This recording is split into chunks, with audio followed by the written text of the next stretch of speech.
Hello again, Kingston Town Administrator Keith Hickey with the latest edition of This Week in Kingston for the week ending January 7th, 2022. Happy New Year. Hope everybody had a fantastic holiday season, and reality starting to set back in with getting back into the normal daily responsibilities and whatnot. So hope everybody's enjoying their winter so far. Sounds like we're going to be getting some snow sometime in the near future. That will at least make everything a little bit whiter for those who like that. A lot of things happening still, even with the holiday just going through, and I'll try to update everybody on where things stand. The Board of Selectmen met this past week and had reviewed the budget individually, and there were a number of questions that were sent back to me for clarification on what I had proposed in the fiscal 23 budget, and the Board of Selectmen, after a couple of additional changes on Tuesday night, voted to move the budget to the Finance Committee for their review. So the Finance Committee has a copy of the budget now. We'll update them with the 3 or 4 changes that occurred within the Board of Selectmen meeting this past week, and they'll start their review, I assume, sometime late January, early February. Gives them plenty of time for the Maytown meeting. Capital Planning Committee is also planning to meet next week and start their review and have some discussions. The Capital Planning Committee is also going to take a tour of town facilities to see in person what the requests are for new vehicles and things of that nature. Some of the challenges that currently exist with the existing police station and the need to replace that station, and how that will be coming up, I assume, at some point in the not so distant future, for some sort of vote on funding a police station moving forward. Beyond that, we also discussed and are interested in exploring grant opportunities for road infrastructure improvements. We met as a staff, and we had somebody from Old Colony Planning come in this past week at the board meeting to review the intersection up near Silver Lake to see what could be done to reduce the number of accidents and near misses up there that occur on a fairly regular basis. So obviously with some of these issues, a lot of the issues we have with our roads is because they're state roads, and we don't have any authority on spending money on them, but we want to work with the state to develop some plans so our delegation can present those plans and try to get on the state's road improvement plan, which I think we'll be pretty successful in doing over the next couple of years. So we'll see how that goes. Beyond that, again, just to remind everybody, the hours of the townhouse have changed. They started January 1st. We now close on Tuesday nights at 6 rather than 7:30. We're open at 8 o'clock every morning, Monday through Friday, and we close Friday mornings at 11:30. So just a reminder that if you do plan to come into the townhouse, those hours have changed, and want to make sure that you don't come here when we used to be open, but aren't anymore. Something additional that's happened that impacts the townhouse and all town buildings, the Board of Health at their January 4th meeting voted to mandate masks in all town buildings. So what that means to the customers coming into the building is they must be wearing a mask to enter the building, and keep that mask on while they are in the building doing whatever transactions they need to complete. I know it's an inconvenience. It's an inconvenience for the employees as well. I don't think anybody likes masks at all. But with the real spike in our COVID cases, the Board of Health felt as though they needed to try to do something. There were comments made to me that I brought to the Board of Selectmen the week prior regarding employees within the townhouses concerned that they felt as though they were a bit at risk, and asked to have a mask mandate for all employees and all customers. The board thought it was a little premature.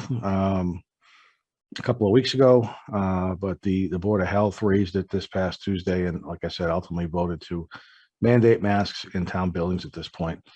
Just to give you a sense of where our numbers have gone in Kingston with regards to positive COVID cases, December 27th, a couple days after Christmas, we had 176 cases.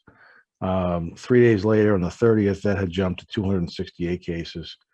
And then yesterday, January 5th, that number is now at 366 cases. Obviously, a pretty significant jump.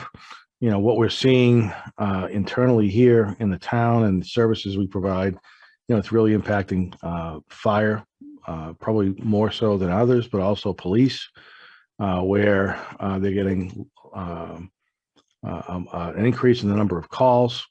And when the ambulances get to the hospital, oftentimes there's no place for the patients that they've transported to be brought to. There's no emergency room beds. There are no regular beds.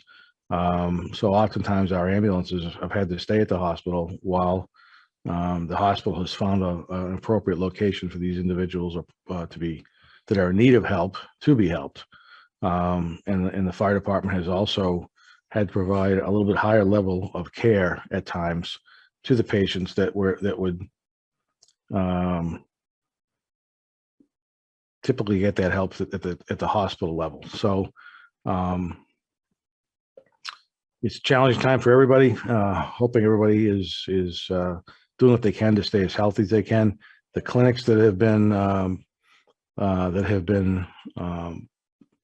hosted by the Board of Health have been a tremendous success, with 300 to 400 people at every clinic getting one of the 3 shots that they need to get if they want to be fully vaccinated.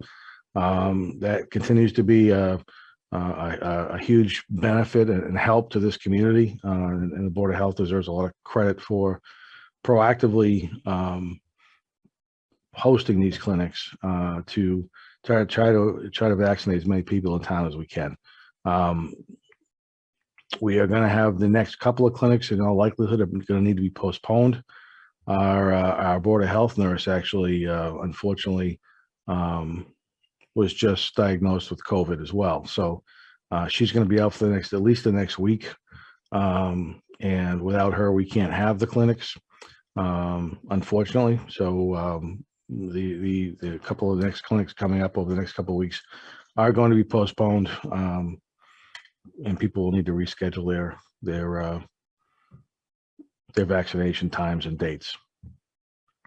And I guess lastly, what I'd say about COVID and everything that's going on, it's a pretty trying time. I think everybody had hoped a year and a half ago that when a vaccine came out, it was going to the people who took the vaccine would be cured and not be at risk of ever having COVID. And then there was the second shot, and then there was the booster shot, and unfortunately we case number wise are at a greater number now than we've ever been.